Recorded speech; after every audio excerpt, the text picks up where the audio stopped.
When putting an offer in on a home, what should you do with the possession date?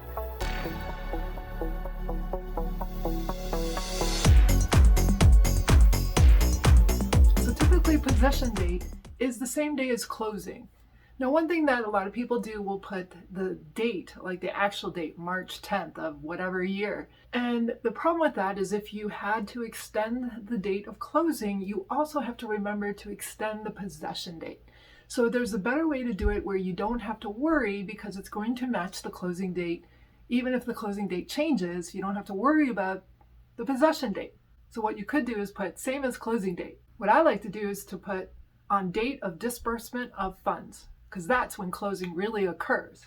For possession time, it's very similar. You can put an actual time, but we probably haven't figured out what time we're going to close. So what I like to do is to put after disbursement of funds, because then you know you are at closing and everything has been completed and the home has closed. Now the big question is, well, what happens if you are offering a post-occupancy, post-oc?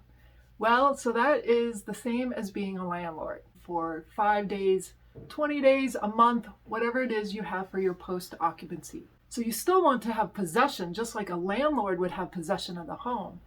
And then you're going to want to set it up so that everything's set up like you are a landlord. Now you may not be charging rent, maybe you are, maybe you aren't. Sometimes if you charge rent, it helps motivate them to get out because then they get stopped paying that rent.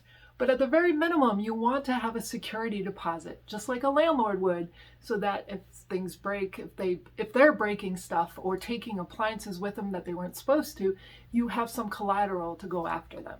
So you're going to want that set up. And so for possession date, you're still with the closing date. So you have keys and you are now a landlord.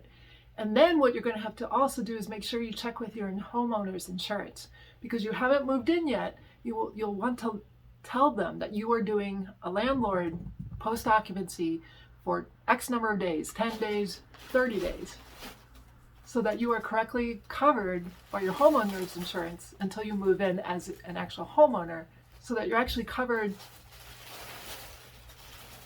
If you like learning more, be sure to subscribe to my channel.